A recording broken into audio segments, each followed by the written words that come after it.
Hey guys, so today we're going to be talking about the respiratory system. That's chapter 22 from your textbook. We're going to list the structures of the respiratory system, talk about the major functions, outline the forces that it can allow for air movement into and out of the lungs, talk about the process of gas exchange. We're also going to summarize the process of oxygen and carbon dioxide transport within the respiratory system, create a flow chart, and we're going to discuss how the respiratory system responds to exercise and the development of the respiratory system. This is actually broken into two lessons, so this is going to be part one of the respiratory system. So let's just review really quickly, what is cellular respiration? So cellular respiration is going to be glucose right here, C6H12O6, in the presence of oxygen, is going to then yield carbon dioxide and water. And our body doesn't necessarily need these things, right? We're going to exhale out the carbon dioxide and we're going to utilize the tiny bit of water. And then our energy is really what we're looking for. So we're looking to get that ATP out. This is just a summary of what exactly is cellular respiration, what is happening. There's different steps to cellular respiration. So there's glycolysis. And out of one glucose molecule, when we do glycolysis, we're going to yield about 2 ATP.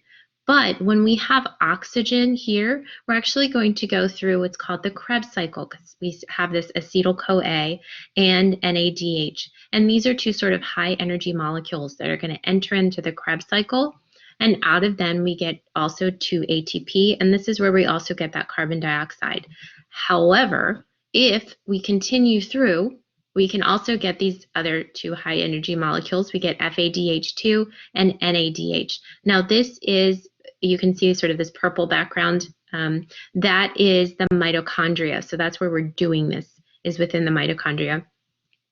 So again, we can keep sending these molecules through FADH and NADH2 into that electron transport chain. And then look at this, we get out 32 ATP. Now to get this started, we usually are going to have to put in 2 ATP. And then out we get 36 ATP. So we usually net about 34 ATP per glucose molecule. Now this isn't a perfect world. Our body's not perfect. It doesn't always work out exactly like this. But this is sort of our ideal. So let's talk about the structures of the respiratory system. So there's 2 different zones that we're going to talk about. There's the conducting zone, and the conducting zone is not directly involved within the gas exchange. This is like just the tubes to get down into the respiratory zone, and the respiratory zone is where we have gas exchange. Okay, so if we follow down, actually I think I can go to the next slide. Let me back up. So this is the respiratory zone down here within the lungs. Okay, so within the lungs we have what are called terminal bronchial. So how do we get to a terminal bronchial? Well, we have to go through the conducting zone to get there.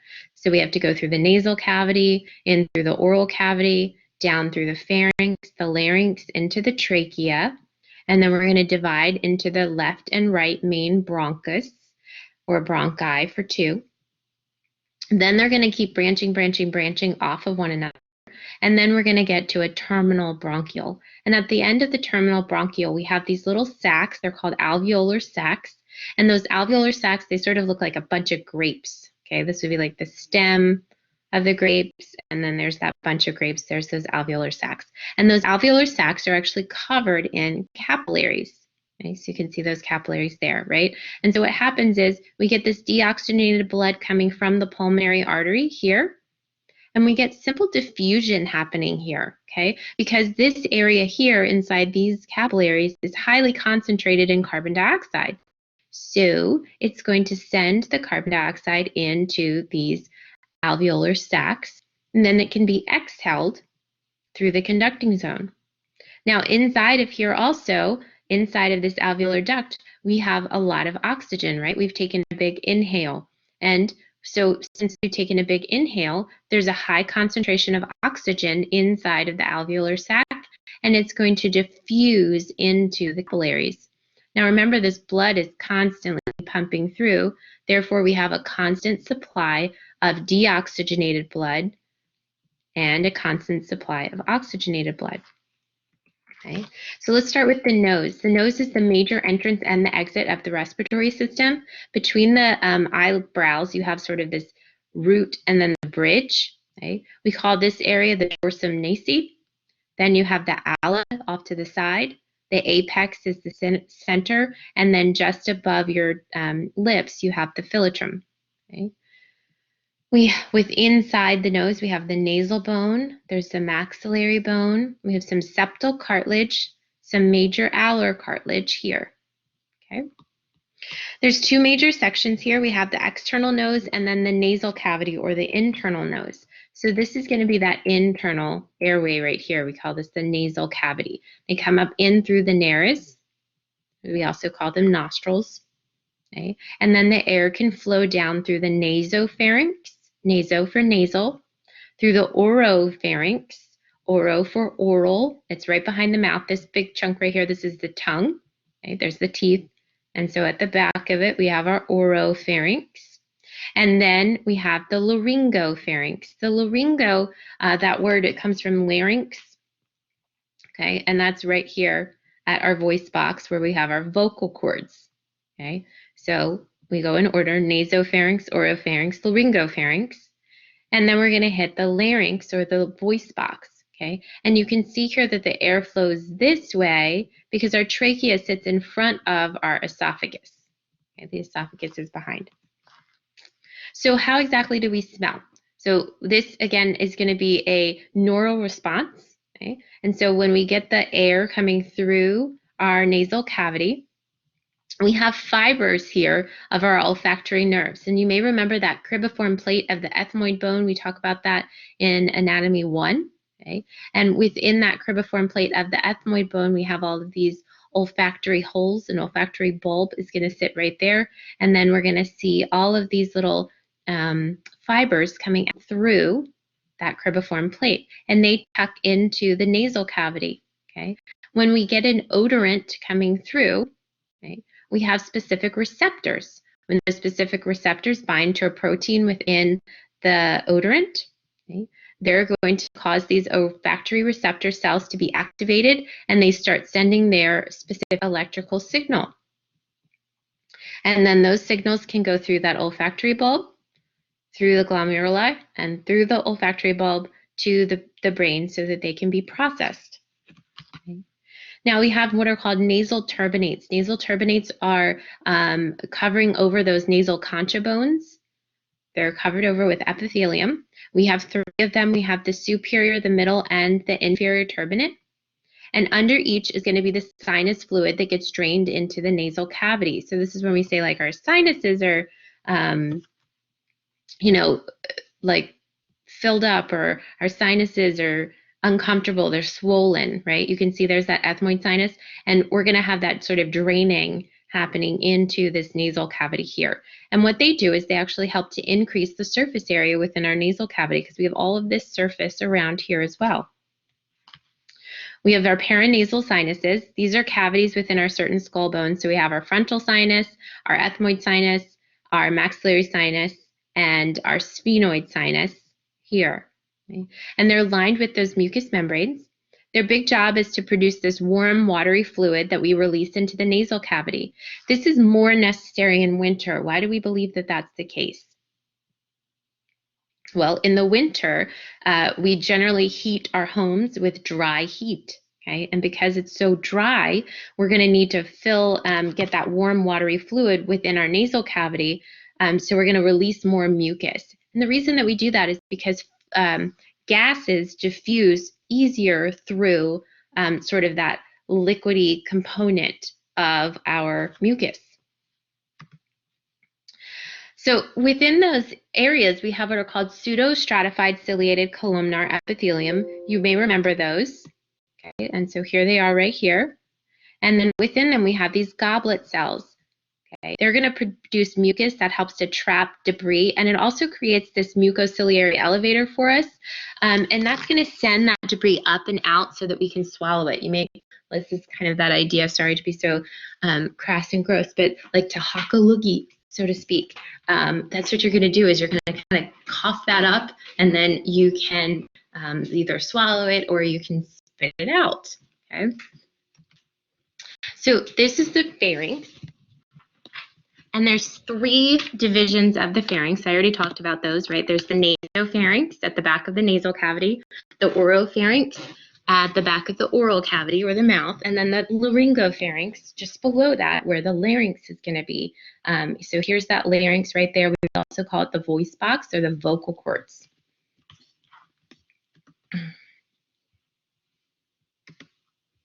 The nasopharynx is going to serve just completely as an airway. And within there, we have these pharyngeal tonsils. Okay. The pharyngeal tonsils, we also call them adenoids, and they are at the superior portion of the nasopharynx, so kind of at the top. The uvula, that's going to be sort of that hangy ball thing that you might think of. It's located at the back, and it closes off the nasopharynx when we swallow. That's going to help the fluid to go down through the to the epiglottis, and it's not going to go back up into the nasal cavity.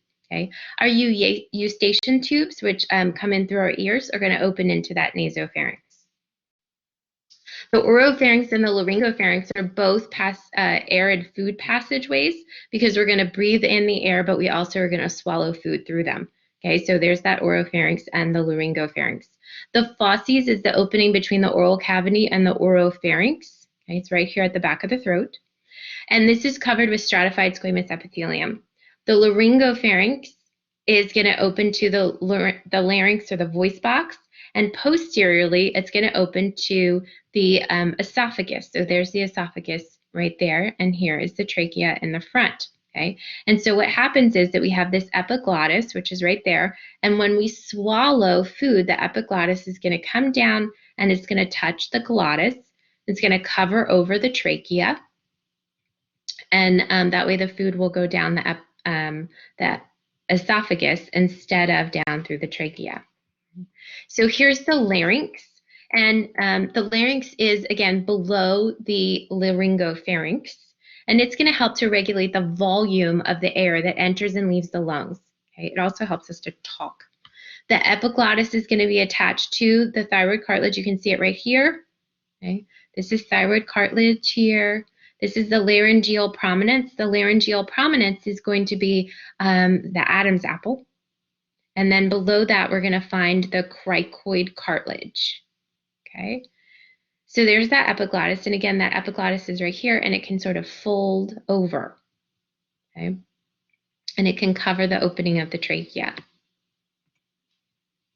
The vocal cords here are going to help us to create speech sounds. The white membranous folds, we call them, we have false cords, and then we also have true cords.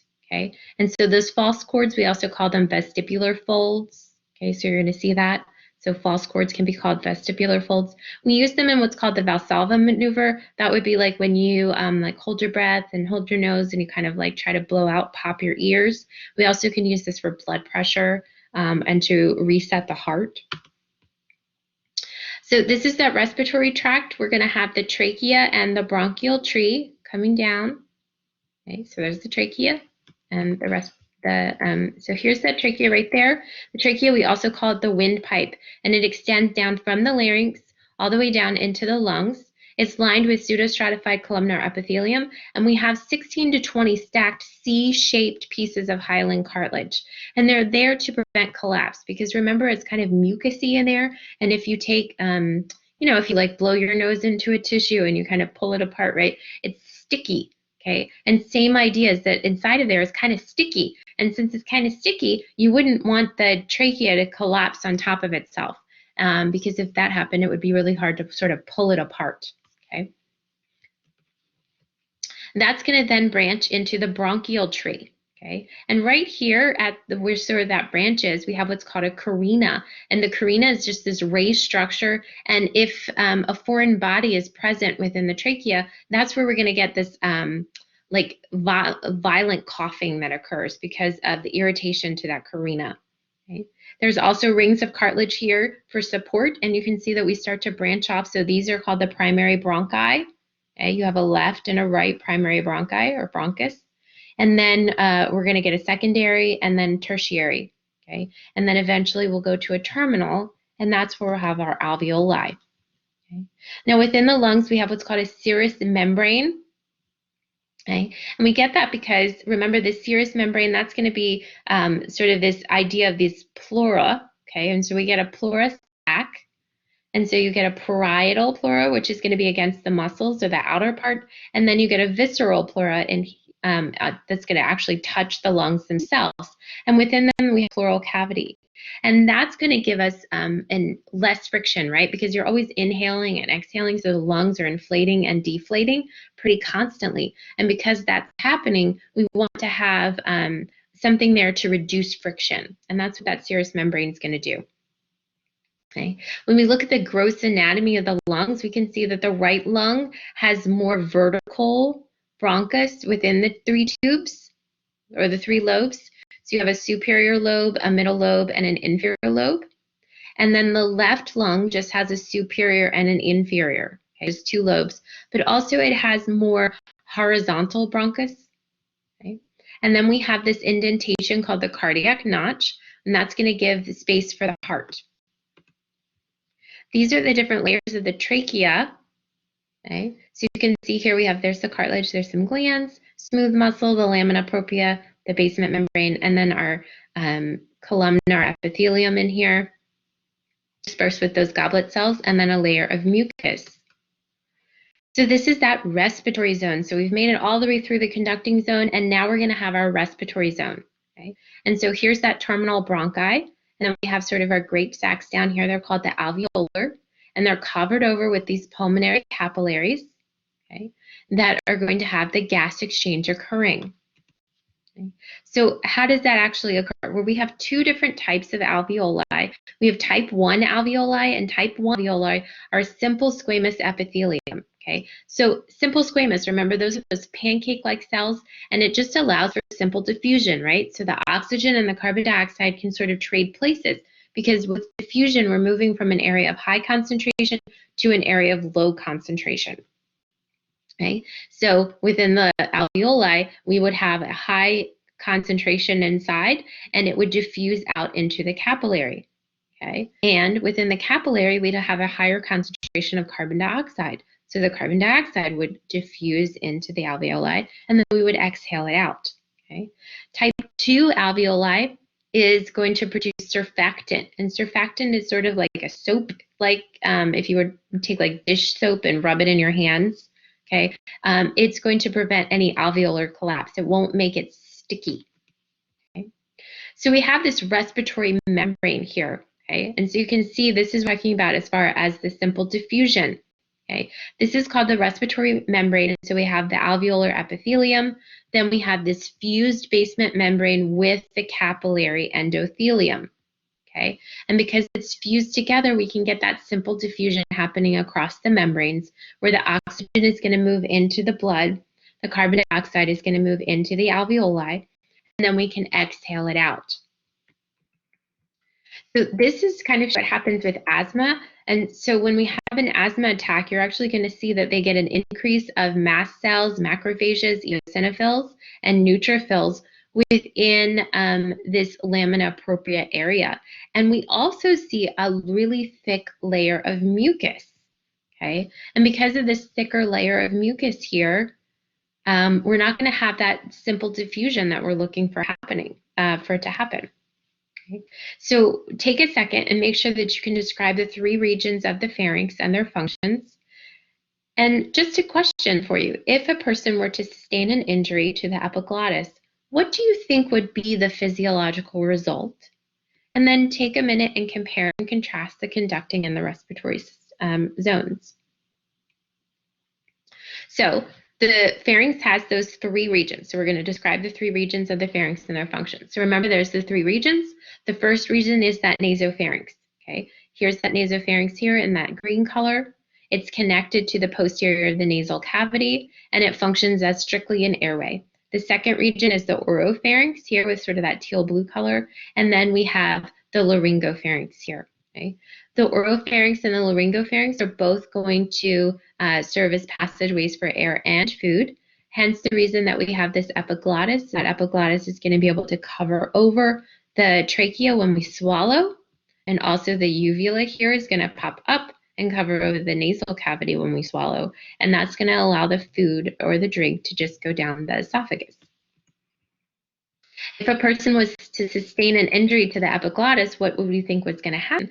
Well, remember that epiglottis is that region that's important during the swallowing of the food. So when the person swallows, the pharynx moves upward, the epiglottis is going to close over the trachea, and that prevents the food and drink from entering the trachea. If it gets injured, then the person may have problems with food and drink entering into the trachea, potentially the lungs, and it may cause pneumonia or some other type of infection.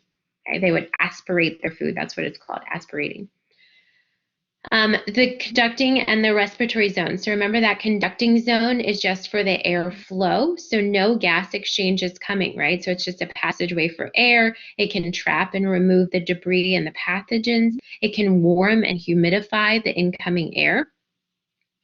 And then the respiratory zone, that's where we're going to have all of the organs and structures that are directly involved within the gas exchange, like the alveolar sacs, the alveolar ducts, and then also the respiratory capillaries here, okay?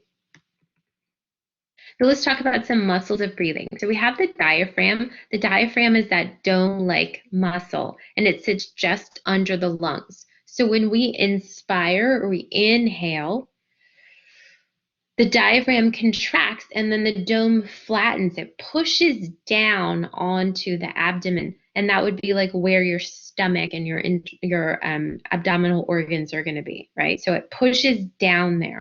When it pushes down, it creates a negative pressure, and that's going to pull the air in, okay?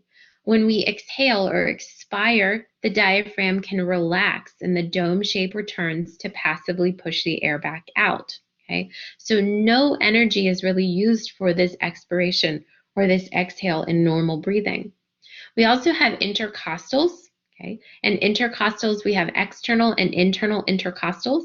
The externals are going to pull the ribs up and out, and this is for when we take a deep breath in, up and out, these external intercostals do. That makes the thoracic cavity bigger, okay, and if we make the thoracic cavity bigger, it gives us that negative pressure to pull in the air, okay?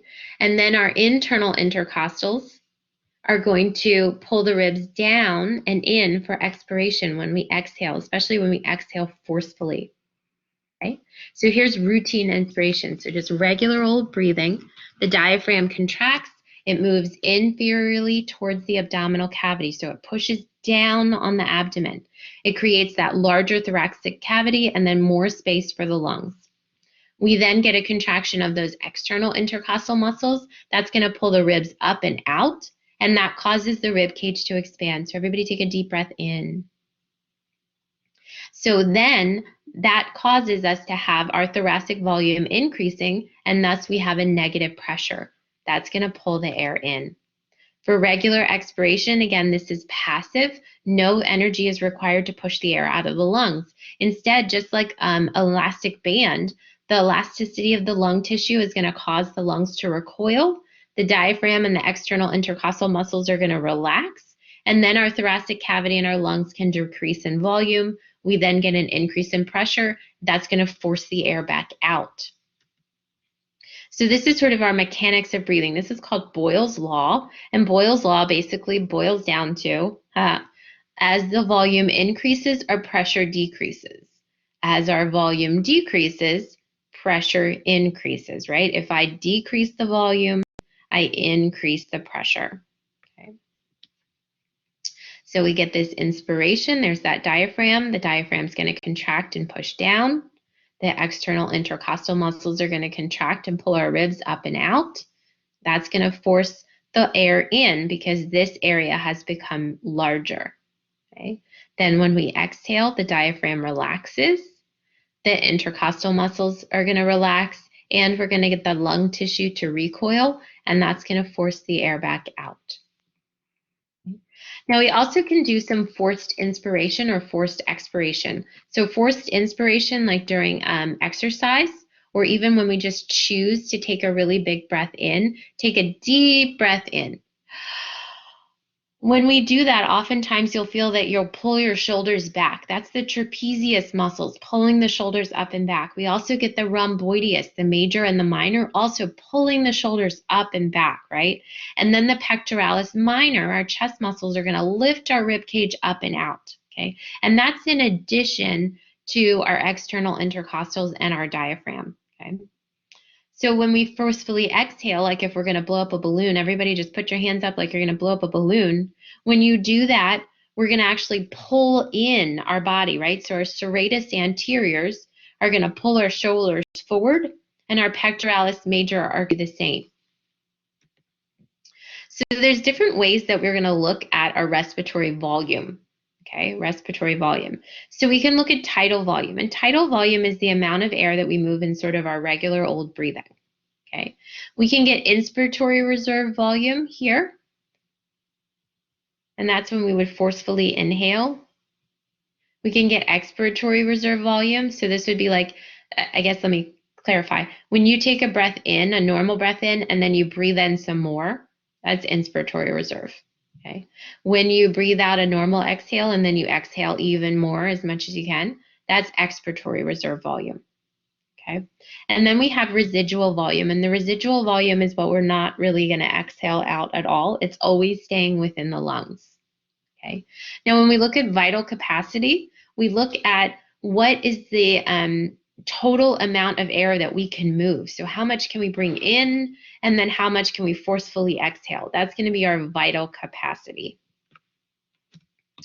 So how do we control respiration? Well, there's two different centers here, like we've talked about before. We have a primary respiratory center. It's in the medulla oblongata, and that's what's really setting the pace for our breath.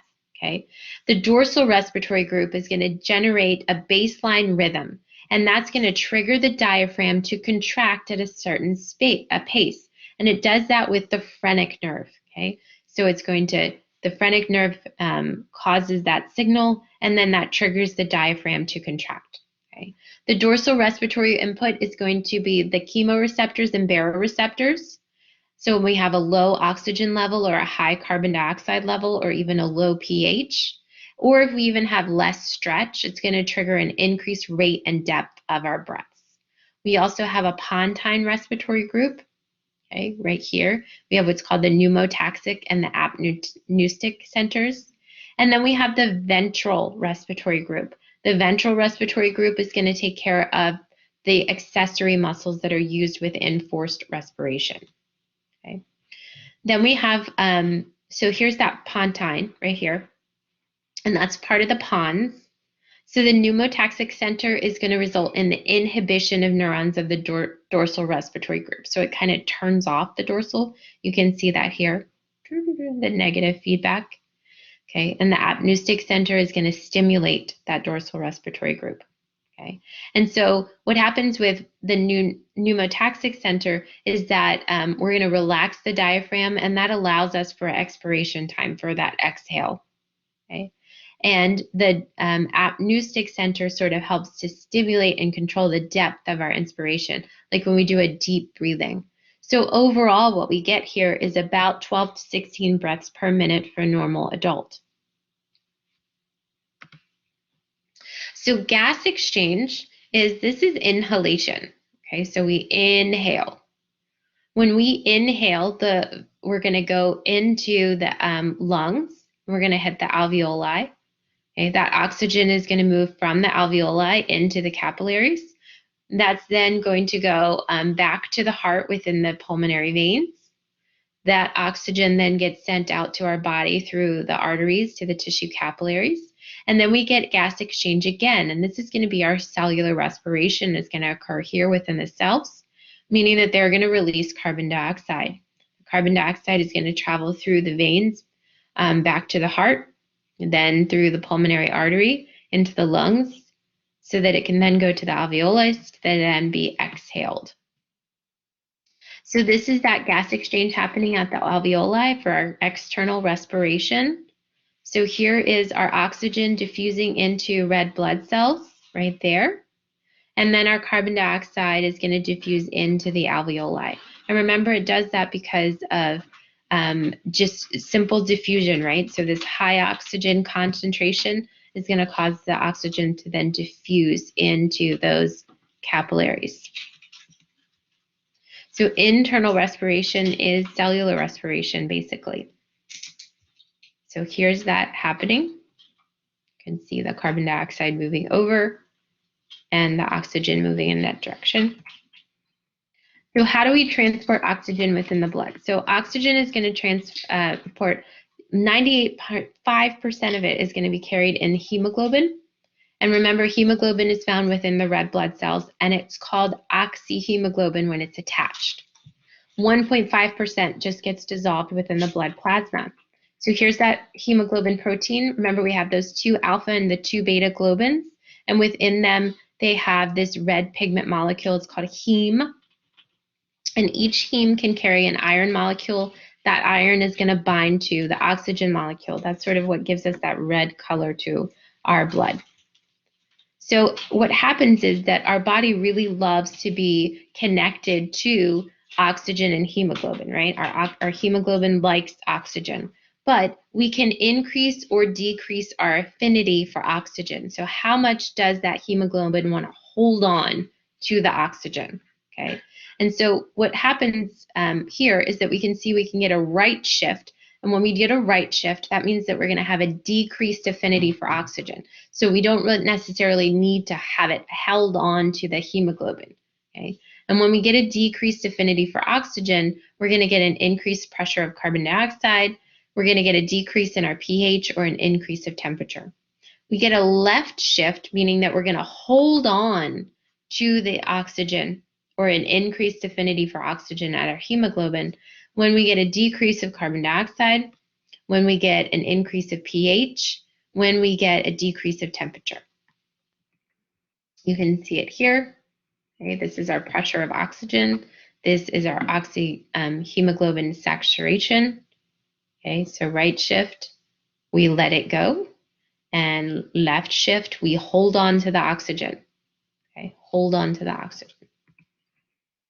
We also get what's called a dissociation with BPG. BPG is biphosphoglycerate, and certain hormones like androgens, so estrogen and testosterone, epinephrine, thyroid hormones, growth hormones, are going to stimulate the production of BPG by our erythrocytes. BPG can then promote the dissociation of oxygen from the hemoglobin, and they do this during times of stress or rapid growth. And the reason that we would want to do that is because we don't want the oxygen to stay attached to the hemoglobin within the blood. We want it to leave the blood and go into the tissues. Okay, so when we're dissociating the oxygen, it's going into the tissues. So when are we going to need more oxygen within the tissues? Okay, when are we going to need more oxygen within the tissues? That's when we're going to get a right shift. Okay. How do we transport carbon dioxide? Well, as carbon dioxide gets produced by our tissue cells, we're going to get 10% dissolved within the plasma, and we're going to see 90% picked up by our red blood cells. 70% then gets converted into bicarbonate and released into plasma, and 20% gets carried on the hemoglobin molecule as carb amino hemoglobin. Okay. The bicarbonate can become the predominant buffer in the blood, right? So we have our blood pH set at about 7.35 to 7.45, and it is super important that we stay in that number, okay? And so easily we can use bicarbonate to shift one way or the other. So here's that carbon dioxide transport happening within blood. We can get it as carb amino hemoglobin. We could get it dissolved as carbonic acid, which is going to dissociate it as bicarbonate, and then we can get it as carbon dioxide. Okay. So what happens is as we get high levels of carbon dioxide produced by the tissue cells, we're going to move this equation to the right, and that's going to produce bicarbonate within our venous blood. Once the venous blood reaches the alveolus within the lungs, that very low concentration of carbon dioxide within the atmosphere of the lungs is going to pull the equation back in this direction, which gives us the carbon dioxide as a gas, and then it can exit with expiration or exhalation. We can exhale it out. Okay, and this is pretty cool because it's due to the carbonic anhydrase enzyme. So to review, make sure that you can outline the steps involved in quiet breathing. Describe 3 ways in which carbon dioxide can be transported, and describe the relationship between the partial pressure of oxygen and the binding of oxygen to hemoglobin, and then summarize our ventilation regulation.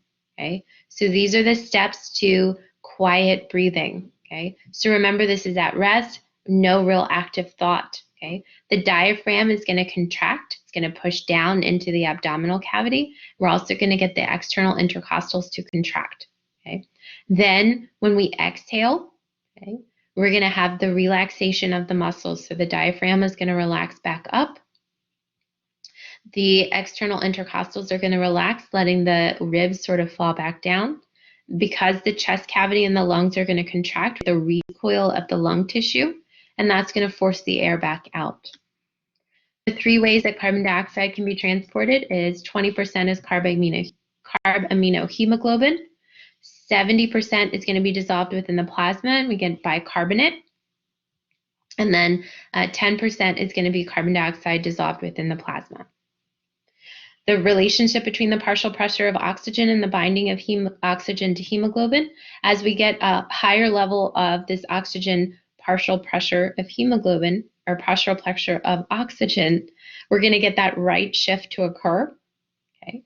And so as the partial pressure of oxygen increases, the number of oxygen molecules that bind to hemoglobin is going to increase, and that increases the saturation of the hemoglobin. One thing about that is that as you attach one oxygen molecule, the affinity for the oxygen goes up, right? And we want more and more and more and more and more, okay, until we get saturated. And that's what's happened here. We're saturated now, so we can't go up any further because we filled up all of our hemoglobin with oxygen. Okay. So this is our summary of ventilation regulation. This is directly out of your textbook. Okay, so you can see the medullary respiratory center is going to set the basic rhythm. Our ventral respiratory group is going to generate the breathing rhythm and integrates the data that comes into the medulla. The dorsal respiratory group is going to integrate the input from the stretch and the chemoreceptors. The pontine respiratory group has the pneumotaxic, which is relax, and the apneustic, which is the contract. Okay, so make sure you take a look at that. If you have any questions, you know where to find me. Thank you so much.